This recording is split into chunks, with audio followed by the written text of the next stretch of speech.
Hi, പുതിയ വീട്ടിലേക്ക് എല്ലാവർക്കും സ്വാഗതം. 5.4 സെന്റ് പ്ലോട്ടിന് വേണ്ടി തയ്യാറാക്കിയിട്ടുള്ള 1847 സ്ക്വയർ ഫീറ്റ് ഏരിയ വരുന്ന ഒരു വീടിന്റെ പ്ലാനും അതിന്റെ ഡിസൈനുമാണ് ഇന്നത്തെ വീഡിയോയിൽ ഉൾപ്പെടുത്തിയിട്ടുള്ളത്. 3 ബെഡ്റൂമുകളാണ് ഈ പ്ലാനിൽ വരുന്നത്. ഈ പ്ലാൻ ഒന്ന് കണ്ടിട്ട് വരാം.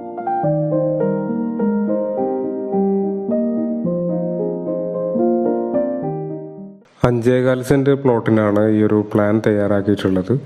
1285 സ്ക്വയർ ഫീറ്റ് ആണ് ഗ്രൗണ്ട് ഫ്ലോറിന്റെ ഏരിയ വരുന്നത്. ഈ ഭാഗത്തായിട്ടാണ് സിറ്റ് ഔട്ട് കൊടുത്തിട്ടുള്ളത്. 263-215 സെൻറ്റിമീറ്റർ എന്നതാണ് സിറ്റ് ഔട്ടിൻ്റെ അളവ്.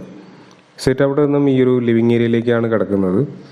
330-360 സെൻറ്റിമീറ്റർ എന്നതാണ് ലിവിങ് ഏരിയയുടെ അളവ്. ഈ ഭാഗത്തായിട്ടാണ് സ്റ്റെയർ റൂം കൊടുത്തിട്ടുള്ളത്. ഇവിടെയാണ് ഡൈനിങ് ഏരിയ വരുന്നത്. 330-610 സെൻറ്റിമീറ്റർ എന്നതാണ് ഡൈനിങ് ഏരിയയുടെ അളവ്.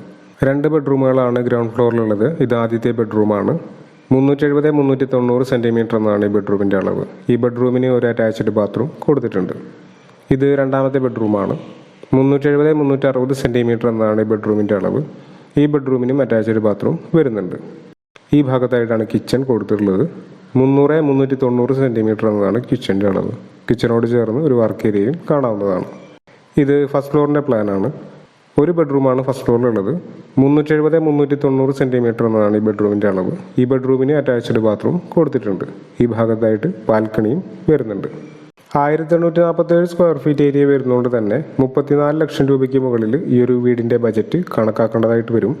വീടിൻ്റെ പ്ലാനും ഡിസൈനും സംബന്ധിച്ച വീഡിയോസാണ് ഈ ചാനലിൽ അപ്ലോഡ് ചെയ്യുന്നത്. ഈ വീഡിയോ ഇഷ്ടമെങ്കിൽ ലൈക്ക് ഇതുപോലുള്ള വീഡിയോസ് താല്പര്യമുള്ള ആളുകൾ ചാനൽ സബ്സ്ക്രൈബ് ചെയ്യാതെ കാണുന്നുണ്ടെങ്കിൽ ചാനൽ സബ്സ്ക്രൈബ് ചെയ്തേക്കുക. Thanks for watching.